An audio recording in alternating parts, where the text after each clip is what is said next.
天下の親子をもうおしまいだな。Yo, red zone, 도말라서 now we gotta go. Right, 지가 싸워도 one shot, 그저 we go.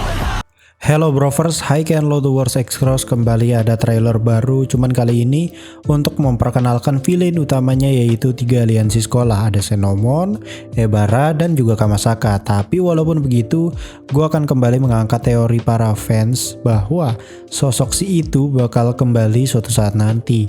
Sekali lagi nih, abang-abangku yang baru keluar goa, ini adalah video breakdown teori, bukan alur cerita. Kalau emang lu mau tahu ceritanya ya tinggal beli tiketnya nanti ketika rilis di bioskop. Semoga aja tayang ya di Indo. Jadi video ini pure breakdown dan prediksi-prediksi sekaligus teori-teori yang emang gue kumpulin dari berbagai macam komentar yang ada di video-video sebelumnya gitu. Di video kali ini awal-awal nih ya kita akan breakdown sekaligus ada segmen bacol nanti yang gue bilang tadi. Itu di akhir video biasanya ya, dimana gue akan ngebahas teori fans terkait Genji yang dimana diteorikan bakal jadi villain di tahun-tahun berikutnya atau di film-film berikutnya karena ini sudah kembali berhadapan dengan Yakuza. Apalagi Yakuza di sequel Crow Zero itu yang diperlihatkan ya kebanyakan si bokapnya Genji gitu. Untuk live action ya, bukan manga. Tanpa berlama-lama lagi, Ikuzo. Ini dia breakdown teori. Hi Ken Lo The Wars X Cross and welcome back to Clip on X Breakdown. Pertama-tama kita breakdown trailernya dulu. Scene dibuka dengan diperlihatkannya si Kohei Amagai yang sedang berada di sebuah pelabuhan menggunakan Rolls Royce-nya. Tapi kalau kita perhatikan lagi, tempat ini sepertinya tidak asing ya. Tempat ini adalah tempat di mana Oya nanti akan dijebak oleh Kamasaka dan akhirnya membuat Nakagoshi terluka. Kemudian diperlihatkan sosok Ryo Suzaki yang menjadi orang terkuat di Xenomon. Kohei nggak termasuk ya karena kan si Kohei ini emang lemah. Baru deh diperlihatkan momen pertama kalinya si Kohei bertemu dengan seseorang. Kalau kita lihat di samping Kohei ini udah ada Gandhi, yang berarti dia sudah membayar anak-anak Kamasaka buat join. Kuat diduga ini adalah awal mula Kohei membayar anak-anak Ebara buat join menghancurkan Oya. Baru deh di sini kita diperlihatkan beberapa scene dari 3 aliansi sekolah ini. Kita juga diliatin adegan Ryo Suzaki yang baru turun dari mobilnya Kohei Amagai. Sepertinya ini adalah awal mula si Ryo ini diajak kerjasama mungkin ya. Kita juga diperlihatkan kembali Tsukasa yang digebukin Ryo sehabis dikeroyok oleh anak-anak Xenomon, Ebara, dan Kamasaka. Kita juga makin diperlihatkan sekolah yang dihajar oleh anak-anak Ebara, lebih tepatnya si Raijin dan Fujin. Masih belum jelas ini sekolah apa, tapi sepertinya sekolah ini tidak akan dapat peran yang sangat penting sebenarnya ya, dikarenakan sekolah ini tidak ada saat di final battle. Kemudian diperlihatkan awal mula Kamasaka bergabung dengan Kohei. Adegan ini adalah adegan lanjutan dari yang sebelumnya. Kemudian kita bisa lihat kalau kelas yang dimasuki oleh Ryo ini adalah kelas di sekolah yang dihajar oleh Raijin dan Fujin. Berarti tidak hanya Ebara yang menyerang, namun aliansi ini langsung bergabung buat hancurin sekolah ini. Kita juga diperlihatkan Fujin dan Raijin yang berada di markasnya Kohei Amagai. Kita bisa lihat di sini ada refleksi cahaya kuning keemasan gitu ya, seperti lampu-lampu yang ada di markasnya Kohei memang. By the way, di sini si Raijin ngerokok ternyata cuy, dan gak apa-apa. Kenapa kalau tokoh-tokoh dari Oya itu kagak ada yang mau ngerokok ya gitu? Agak aneh gitu cuy. Kalau menurut gue sih ini kayaknya kemauan dari aktornya gak sih? Kayak bukan aktor sih, lebih tepatnya boyband ini yang gak mau disuruh ngerokok gitu cuy. Dan kalau gue lihat-lihat ya, yang ngerokok ini kebanyakan justru adalah aktornya yang memang kerjaan dia ya acting gitu cuy. Jadi dia udah bisa mendalami karakternya gitu. Makanya menurut gua kebanyakan aktor-aktornya ini justru ngerokok. Kayak contoh misalkan kalau nggak salah kalau di Sword itu ada si anak buahnya siapa namanya yang pegulat itu, lupa gua yang pakai baju merah juga dah. Pokoknya dia lah. Dia juga anak buahnya ngerokok semua cuy. Berarti kan emang bisa dibilang aktor-aktornya bukan boy bandnya yang ngerokok gitu cuy. Jadi bukan rokok dilarang ya, tapi ternyata emang aktornya aja mungkin yang nggak mau. Kita juga diliatin sosok Himuro Reiji yang menggunakan brass knuckles untuk menghadapi si Fujio Hanaoka, karena di sini emang lokasi mereka berduel ya. Kemudian kita bisa lihat ada Gandhi yang memerintahkan anak-anak Xenomon menghadang sesuatu yang datang. Bisa saja ini adalah saat dimana para murid Oya dan Housen berhasil masuk gedung sekolah Xenomon. Terlebih lagi ada suzuran yang datang di pertengahan perang. Kita juga diliatin untuk pertama kalinya looks bangunan dari STM Xenomon itu kayak gimana gitu misalkan. Dan katanya sih Xenomon ini kan emang bukan dari Toarushi, tapi dia masih di Chikuni, kotanya Sword. Kita juga diliatin Tsukasa yang digebukin secara brutal oleh Kohei Gai pakai besi, kayak semacam linggis gitu ya. Di sini sebenarnya kalau lo lihat ekspresi dari Ryo itu tuh kayak gimana, kayak merasa keberatan gitu ya, karena Kohei terlalu berlebihan gitu. Kalau diduelin Kohei yang kalah anjir sebenarnya. Kita juga diperlihatkan si Kohei yang hendak membayar beberapa orang yang akan beraliansi.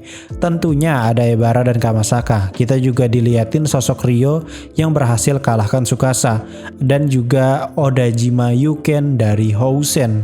Jadi dia lebih kuat cuy dari Odajima ternyata. Kemudian dia perlihatkan juga detail dari Sameoka Shoji, Raijin, dan Fujin. Mereka banyak dirumorkan sangat berkaitan erat dengan sosok Todoroki. Kita semua tahu lah ya kalau Todoroki adalah murid pindahan. Jadi bukan murid yang memulai dari awal di Oya. Yang jadi pertanyaan, apakah benar Todoroki berasal dari Ebara sebelumnya? Namun kalau benar Todoroki berasal dari Ebara, mengapa ia tahu banyak soal kota Toarushi? Dia tahu Housen, bahkan dia tahu kalau di balik Ozawa Hitoshi ada pria bernama Shachio Ueda yang jadi leadernya. Kemudian dia juga tahu kalau di Toarushi ada Suzuran yang menjadi sekolah terkuat sepanjang sejarah. Kalau ini makanya emang kebanyakan tahu ya. Terlebih lagi sebenarnya yang bikin jadi pertanyaan itu adalah dia sampai tahu bahwa Shachio pernah duel dengan Lao namun tidak pernah menang. Padahal peristiwa duel seperti itu biasanya dilakukan secara rahasia, seperti Fujio versus Shachio yang duel di tempat mereka bertemu, bukan di kandang mereka gitu. Jadi bukan di kandang Oya, bukan di kandang Housen, bener-bener di tengah-tengah gitu, dan gak ada orang yang tahu kecuali anak buahnya. Nah, yang jadi pertanyaan sebenarnya siapa Todoroki ini? Dan apa sebenarnya kaitan dia dengan Ebara juga? Karena Ebara terlihat hanya mengincar Suji dan Shibaman yang menjadi anak buah dari Todoroki, dan kayaknya sengaja ya mereka ini memancing Todoroki. Sedangkan beberapa waktu lalu ada juga kan foto yang memperlihatkan Todoroki melawan murid-murid Ebara. Mungkin itu setelah kejadian Shibaman dan Suji ini digebukin. Kemudian diperlihatkan detail dari Kamasaka, ada Gandhi dan juga Himuro Reiji yang memang ciri khas mereka adalah senjata. Senjata yang digunakan Kamasaka tuh barbar semua cuy. Ada yang pentungan kayu, ada linggis, ada juga brass knuckles, banyaklah senjata-senjata yang mereka gunain. Kalau ditanya curang atau enggak, yang namanya tarung jalanan ya udah semua bisa digunain gitu cuy. Untuk bertahan hidup ya lu pakai apapun yang di sekitar lo bisa, nggak masalah gitu. Oh ya juga kalau misalkan mau bawa linggis ya nggak masalah juga gitu. Cuman memang terlihat kayak kurang laki kan kalau ditonton gitu. Karena image-nya kan ke arah sana terus, pasti kalau berantem tangan kosong ya pasti laki gitu. Baru deh diperlihatkan 3 sekolah ini bersatu buat lawan Housen dan juga Oya. Di sini sebenarnya mereka nggak tahu anjir kalau ada Suzuran bakal datang. Kemudian diperlihatkan Raijin yang menggeledah sebuah bus. Kalau diperhatikan sepertinya mereka menggeledah beberapa bus ya. Suji dan Shibaman kayaknya nggak ada deh ya pas adegan mereka geledah ini. Karena setahu gua di adegan sebelumnya diliatin kalau Suji dan Shibaman turun bus karena dihadang, bukan karena Raijin masuk bus atau buat ngegeledah gitu. Kita juga diliatin kalau Gandhi dan Himuro Reiji sudah berada di markasnya Kohei Gai. Kalau dilihat-lihat, apakah jangan-jangan ini ternyata sebuah barbar kayak ala-ala Yakuza gitu, kayak restoran-restoran fancy gitu cuy, dan ini milik si Kohei Gai yang emang mungkin dia itu anak pengusaha atau mungkin anak Yakuza. Karena di sini Gandhi megang kayak apa ya, bisa dibilang buku menu gitu ya. Di tempat yang sama ada Kohei dan juga Ryo Suzaki. Kini lengkap, tapi kalian sadar gak sih? Ada yang aneh. Shida Kenzo kemana? Di peperangan dia nggak ada. Di final battle dia juga nggak ada. Padahal dia sudah terkonfirmasi hadir di film ini. Terakhir kita lihat di trailer dia berada di tempat ini juga. Yang jadi pertanyaan, apakah jangan-jangan Shida Kenzo berkhianat? Berkhianatnya lebih ke arah terpaksa mungkin ya, bukan karena dia sengaja pengen berkhianat gitu. Atau jangan-jangan Shida Kenzo sudah sekarat karena dia masuk kandang 3 aliansi ini. Di situ ada Gandhi, Himuro Reiji, Sameo Kasoji, Raijin, Fujin, sama Ryo. Ya kalau dipikir-pikir ya dia kalah jumlah, bisa aja mampus dia kan. Masih belum jelas sih ini Shida Kenzo ini apa perannya. Kalau dia sampai kenapa-napa berarti itu yang jadi benang merah keterlibatan Housen. Kita juga diperlihatkan Ryo yang akan memulai pertarungan dengan Tsukasa yang sudah dikeroyok oleh Senomon. Dengan bangganya ya dia lepas kancing gitu anjir, gaya gitu anjir. Giliran Suzuran datang jiper. Di sini kita juga dilihatin seberapa banyak persatuan 3 sekolahan ini, di mana seluruh pasukan aliansi ini udah jauh lebih banyak dari Housen dan juga Oya. Ini udah jelas ya, kayaknya emang faksinya Lao akan turun tangan juga buat bantu. Karena Housen dan Oya kalah jumlah cuy. Kalau dipikir-pikir gitu ya, ditambah 6 manusia terkuat ya cukup lah ya. Satu orang taruhlah misalkan satu orang setara 20 atau lebih gitu. Berarti udah 120 orang lebih bisa dihadapi gitu. Sama nih orang berenam gitu. Itu kalau satu orang setara 20 orang. Kayaknya ini orang berenam bakal jauh lebih kuat lagi gak sih? Soalnya kan mereka tuh perfect cuy. Mereka tuh kecepatan bisa, kelincahan bisa, power juga ada ya nggak sih. Sisanya kita dilihatin beberapa scene battle dari 3 aliansi ini. Tapi ada satu scene yang sangat menyita perhatian gua, yaitu saat Kohei Amage itu menodongkan sebuah pisau ke seseorang seperti mengancam ingin dibunuh gitu. Ini jelas jadi motif tertentu bahwa tujuan Kohei mengincar Oya Koko karena ada satu tokoh yang mungkin berkaitan dengan dendamnya Kohei Amage.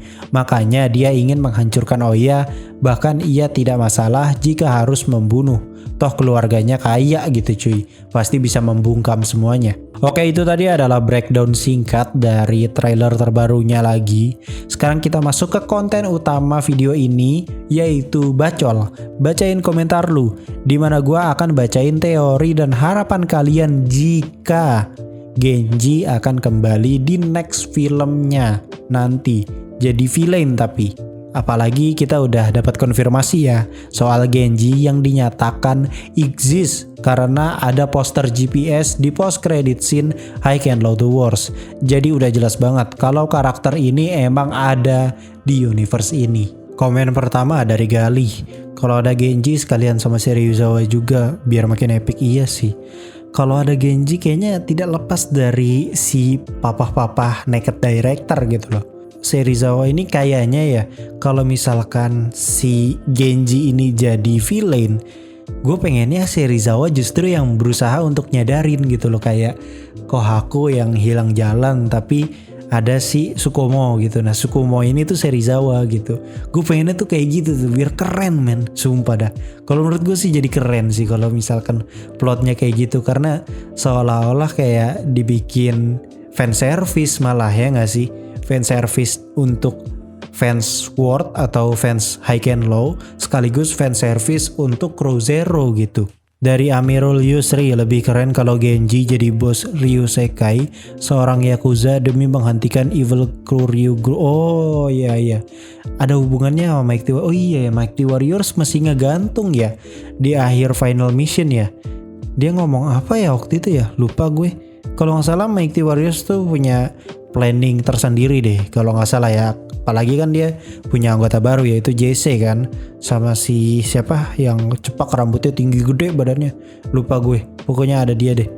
Nah kayaknya sih mereka punya planning baru ya.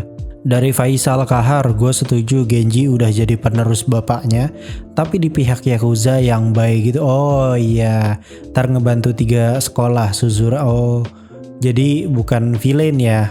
Ya ngerti. Tapi kayaknya semua Yakuza jahat gak sih? Kayak menurut gue tuh Yakuza pasti berkaitan dengan hal-hal kriminal gitu kayaknya. Entah itu perdagangan narkoba, entah itu perdagangan yang lain gitu. Kayaknya sih tetap bakal jadi villain ya. Kalaupun misalkan Genji beneran ada, sebenarnya udah beneran ada ya, karena udah ada poster GPS-nya. Nggak, maksud gue beneran hadir di next filmnya. Kayaknya yang paling bagus emang caranya tuh dia dijadiin villain sih. Dari Rega Aji udah tua mending duduk aja di kursi sambil minum. Oh iya sih emang bener. Udah berapa ya, udah mau 40 dia cuy umurnya. Tapi setahu gue kayaknya umur 40 tuh masih prima deh kalau untuk pukul-pukulan. Soalnya seingat gue si Thor aja dia masih bisa pukul-pukulan tuh di action film Extraction ya kalau nggak salah di Netflix. Itu dia masih bisa pukul-pukulan gitu. Kayaknya Genji kalau misalkan disuruh workout gitu atau enggak dilempar gitu 2 triliun ya mau lah dia pasti. Dari Bintang Mahardika, aneh banget misal Genji ada karena muka Genji itu sangar. Masa nggak ada Udut Suzuran pun sekarang jadi family friendly, masa ada wibu. Iya sih bener ya. Sebenarnya bukan wibu sih, itu cuma kayak julukan dari gua aja itu sih. Siapa yang Kamui itu kan yang pakai masker. Cuman emang gimana ya? Banyak yang bilang, "Bang, emangnya masalah ya kalau nggak ngudut Suzuran?" Sebenarnya menurut gue masalah cuy, karena gini, Suzuran itu memang trademarknya seperti itu. Trademark, ngerti gak sih kalau misalkan dalam dunia bisnis kalian pasti ngerti tuh yang namanya trademark, branding gitu. Kalian ngerti tuh pasti. Menurut gua ini tuh udah terlalu melenceng tuh brandingannya. Brandingan Suzuran, trademarknya Suzuran itu tuh melenceng cuy di High Can Low The War Sex Cross ini. Sebenarnya gua nggak mempermasalahkan soal boybandnya, cuman ya menurut gua kayaknya mereka harus tetap totalitas, entah itu ngudut kayak entah itu apa kayak, pokoknya mereka harus melakukan sesuatu yang bisa menjadi trademark ke film-film sebelumnya, yaitu Cross Zero yang 1-2 ataupun Cross Explode. Cross Explode aja itu masih ada yang ngudut-ngudut gitu cuy menurut gua. Yang terakhir nih dari Budi, wah gambar wibu aja. Gue sih gak berharap Genji bakal balik, tapi gue lebih berharap karakter veteran Cross X Wars Hanazawa Saburo. Oh ya, gue tahu nih si Zeton ini. Dia itu kalau gak salah yang rambutnya kayak siapa ya pokoknya. Aduh, kalau karakter High Can Low siapa ya rambutnya kayak gitu? Aduh gue lupa. Pokoknya rambutnya tuh kayak gaya pompadour zaman dulu, kayak ala-ala Elvis, cuman gak terlalu tinggi kayak Elvis gitu rambutnya. Dan dia emang mukanya tuh bisa dibilang punya ciri khas tersendiri, makanya fansnya banyak nih yang ngefans sama Zeton ini cuy. Siapa tahu sih ada ya, karena kan kayaknya emang berusaha dibikin komik akurat di film ini ya. Cuman tapi tetap lu harus berekspektasi rendah sih, karena yang namanya live action itu paling cuma ngambil sepersekian persen doang dari manga ataupun komiknya gitu. Jadi lu jangan kecewa kalau misalkan nanti ada beberapa karakter yang tidak sesuai dengan komik. Oke, mungkin segitu dulu konten bacol kita kali ini. Durasinya udah lumayan lama nih ya. Emang enak sih ya kalau ada konten bacol bisa nambahin durasi cuy, biar lebih banyak gitu iklannya. Thank you juga yang udah gak nge-skip iklan, karena sudah menyumbangkan nasi padang buat gua. Gue Cliponex pamit undur diri, and I'll come see you next time.